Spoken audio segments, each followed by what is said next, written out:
Oke, yang juga ini menjadi perbincangan adalah surat edaran dari KPI. Kita lihat di sini ini yang menyatakan bahwa pengisi acara, baik itu pembawa acaranya, kemudian juga talent, ya laki-laki di sini dilarang untuk menjadi kewanitaan, misalnya dandan ala wanita, pakai baju perempuan, terus juga apa ya, menampilkan gaya-gaya yang seperti kewanitaan begitu di sini. Ini surat edaran. Nah, ini kalau misalnya begini Mas Idi sekarang, kalau misalnya kita lihat kayak Didi Ninitowo, dia juga suka nari dengan pakai baju perempuan. Dulu ada Tesi di Sri Mulat juga seperti itu begitu. Nah, kalau yang seperti ini apakah juga jadi nyangkut dari surat edaran KPI ini? Jadi memang melanggar gitu dari aturan KPI? Ya, pertama saya harus menjelaskan juga masalah konteks mengapa edaran ini muncul. Pertama adalah banyak sekali orang tua, psikolog, kalangan akademisi, para pendidik yang kemudian merasa khawatir terkait dengan perkembangan psikologi anak dan remaja, generasi muda karena begitu, yang patut diduga akan kemudian melakukan peniruan terhadap figur-figur tertentu yang menjadi role model, dan ternyata figur tersebut adalah tadi figur yang melakukan perilaku gaya pakaian ke wanita-wanitaan. Walaupun gitu seperti kan? Didi Ninitowo gitu. Ya, makanya sebentar ini lihat konteksnya. Kalau Didi Ninitowo saya kira itu kan memang dia kesenian gitu ya, kesenian, dan itu konteksnya adalah bukan soal menyangkut soal bagaimana menyangkut dampak. Saya kira beda ketika itu host yang dia laki-laki kemudian gayanya gemuruh melambai, istilah sekarang yang ngondek, dengan ketika Didi Ninitowo tampil sebagai penari, itu kan beda. Jadi konteksnya adalah kita ini melindungi kepentingan remaja dan anak dari pengaruh negatif perilaku kewanitaan dari figur tertentu. Oke, ini ada juga kritik yang beredar lewat Facebook. Ini dari Mas Dandi Dwi Laksono, ini selaku anggota Aliansi Jurnalis Independen yang sudah bergabung bersama kami lewat Skype. Mas Dandi di sini menulis katanya sebagai bekas bagian dari tim perumus P3SPS Perilaku Penyiaran dan Standar Program Siaran tahun 2012 sebagai aliansi dari AJI, dia menduga KPI ini sengaja memelintir pasal-pasal tertentu yang interpretatif dan menyembunyikan pasal-pasal yang lain yang justru lebih eksplisit gitu dalam mengatur soal hal ini. Maksud Anda apa, Mas Dandi? Ya, saya kira sudah jelas ya. KPI tampaknya dengan sengaja ingin melepaskan diri dari tanggung jawab yang besar, yaitu untuk melindungi kaum minoritas. Dan dari semua pasal yang disebut dalam surat edaran, justru tidak menyebut substansi pasal yang sebenarnya mengatur tentang masalah ini. Jadi apa yang tadi disampaikan oleh anggota KPI sama sekali adalah hasil dari masalah yang ditimbulkan oleh KPI sendiri. Saya ambil contoh ada dua pasal. Yang pertama adalah pasal 15 dalam Pedoman Perilaku Penyiaran. Di pasal ini jelas bahwa kaum minoritas itu adalah bagian yang harus dilindungi.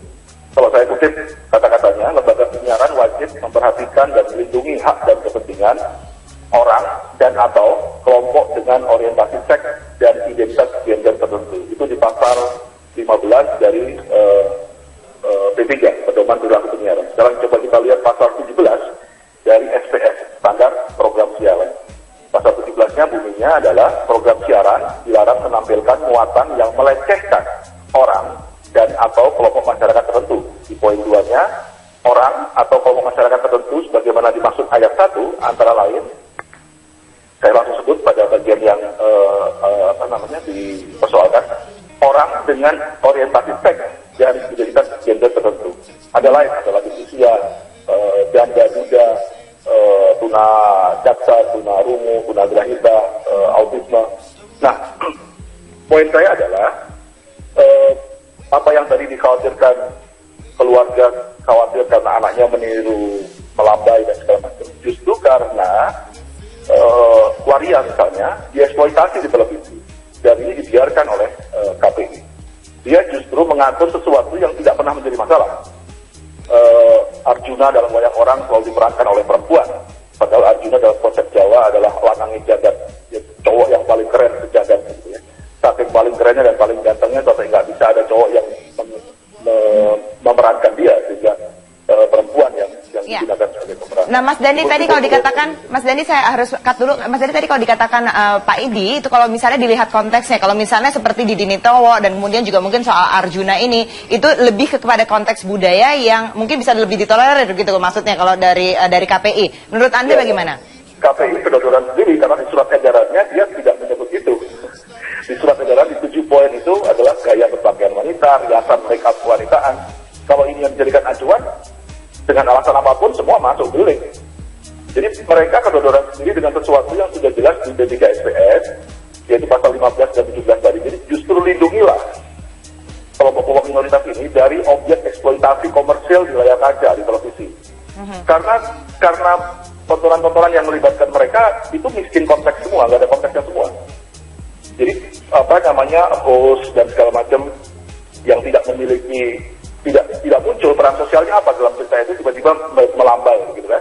Kemudian dia dijadikan objek bullying, didorong-dorong, dipukul-pukul, dibully, karena reaksi mereka pasti akan memancing tawa gitu, dan tawa sama dengan rating dan rating sama dengan uang bagi. Oke, Mas Dendi, tahan dulu. Coba Mas Idi, silakan ditanggapi gitu. Justru KPI harusnya melindungi nih orang-orang ini gitu, misalnya yang jadi objek bullying ini.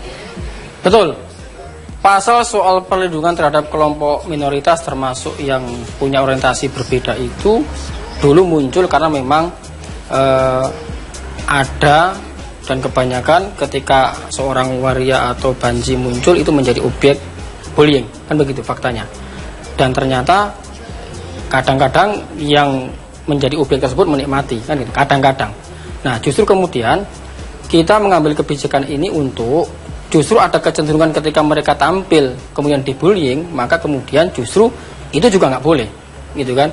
Nah, tapi kemudian terkait dengan perlindungan kepentingan publik terutama remaja dan anak itu ada pasal, mungkin Mas Dani juga harus mengaitkan. Jadi pasal tadi nggak berdiri sendiri. Ada pasal 9 misalnya terkait dengan program siaran harus menghormati norma kesopanan, kesantunan dan kesusilaan, gitu kan. Perilaku yang tadi ke perempuanan itu kan sebenarnya tidak sesuai dengan norma kesopanan dan kesusilaan yang ada di masyarakat. Kemudian pasal 15 soal tadi perlindungan kepada kepentingan remaja dan anak, gitu ya. Jadi kalau disebut kita tidak masalah dengan itu, ya itu menurut siapa. Tapi kalau menurut para psikolog dan pengaduan yang masuk ke KPI itu termasuk isu krusial. Karena tadi ada kekhawatiran peniruan. Berapa banyak masukan yang ke kita, yang kita pelajari dan kita kaji, ternyata ini memang menjadi bagian yang diresahkan. Kemudian yang selanjutnya ada juga pasal 37 yang menyebutkan bahwasanya program siaran dilarang menampilkan hal yang tidak pantas itu menjadi sesuatu yang lumrah, gitu ya. Jadi sebenarnya itu nggak pantas, tapi kemudian itu ditampilkan, dieksposur tiap hari seolah-olah itu menjadi hal yang lumrah, padahal itu nggak lumrah, gitu kan. Contohnya? Ya tadi yang tadi perilaku itu kan nggak lumrah, tapi tiap hari muncul, dianggap hal biasa, menjadi lumrah. Nah, untuk itu lagi-lagi ini ada asbabul wurudnya kalau bahasa Arabnya itu ya, mengapa edaran ini muncul. Nah, memang kita tidak bisa melakukan generalisasi gitu ya, bahwasanya semua enggak. Sebenarnya kalau boleh kita buka juga di sini, ini edaran ditujukan lebih kepada pengisi acara dan host. Yang dia ini sebenarnya laki-laki. Kita nggak tahu orientasi sosialnya kayak apa, tapi dia laki-laki. Tapi kemudian entah karena lingkungan, entah karena tuntutan peran, kemudian dia kok lama-lama melambai, ngondek. Oke, Mas Dandi, saya kasih kesempatan Anda untuk menanggapi apakah ini akan efektif begitu, apa juga kalau misalnya konteksnya ini lebih kepada misalnya yang budaya seperti tadi Anda kasih contoh soal Arjuna, kemudian di Dinitowo, Sri Mulat dan lain-lain. Apakah akan efektif? Silakan singkat saja. Agak tidak kata-kata karena logika yang disampaikan KPI itu ada sekali.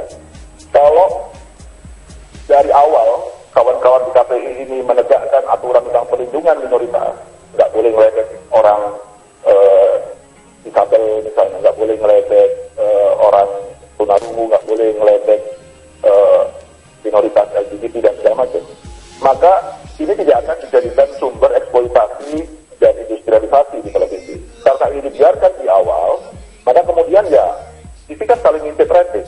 Kalau program seperti ini menjadi melambai ratingnya tinggi, maka dipasanglah melambai.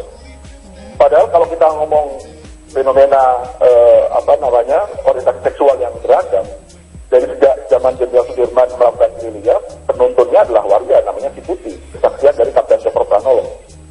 Jadi dari tahun manapun kita punya fenomena itu di masyarakat. Ketika itu diletakkan dalam konteksnya, masyarakat bisa menerima keberagaman ini tadinya. Tapi karena menjadi eksploitasi industri dan KPI kebobolan dalam penegakan pasal-pasal ini, kemudian menjadi menjamur, sekarang KPI mengatakan ini yang salah malah LGBT-nya. Oke. Ini kan agak membingungkan bagi kita.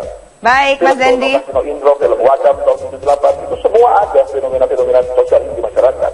Oke, kami sudah tangkap esensinya. KPI di sini kebobolan, terutama kalau misalnya sebenarnya budaya yang sudah lama sekali ada. Silakan, Pak Idi, saya kasih kesempatan untuk memberikan tanggapannya sebelum kami tutup. Ya, saya nggak paham maksudnya Mas Dandi yang menyebut kebobolan dan kita nggak berbuat apa-apa. Karena faktanya relatif belakangan ini bullying terhadap seseorang yang punya orientasi berbeda yang itu disebut kelompok minoritas itu nyaris nggak ada. Sebenarnya relatif nggak ada bullyingnya loh ya. Nah makanya kemudian kita harus melihat konteks kalau kemudian kita kaitkan dengan surat edaran KPI. Kalau tadi konteks budaya saya kira kita juga bisa diskusi gitu kan. Tapi ini yang tadi yang kita sebutkan adalah yang kita sasar sebenarnya lebih kepada tadi pengisi acara atau host yang sebenarnya dia itu laki-laki sebenarnya, tapi kemudian dia condong untuk Mas Idi. Jadinya orang nggak bisa menafsirkan yang benar itu sebenarnya yang mana begitu. Mungkin harus ada direvisi lagi kali begitu, Mas Idi. Ya saya kira begini, memang kalau teks surat itu memang kemudian memerlukan penjelasan. Kalau kita kemudian memang diminta untuk melakukan penjelasan, ya inilah forum juga menjadi salah satu yang bisa menjelaskan saya. Oke, terima kasih banyak Mas Idi Muzayat selaku Wakil Ketua dari Komisi Penyiaran Indonesia, dan juga tadi ada Mas Dandi Dwi Laksono, anggota Aliansi Jurnalis Independen. Terima kasih sudah bergabung bersama kami. Kami akan kembali sesaat lagi.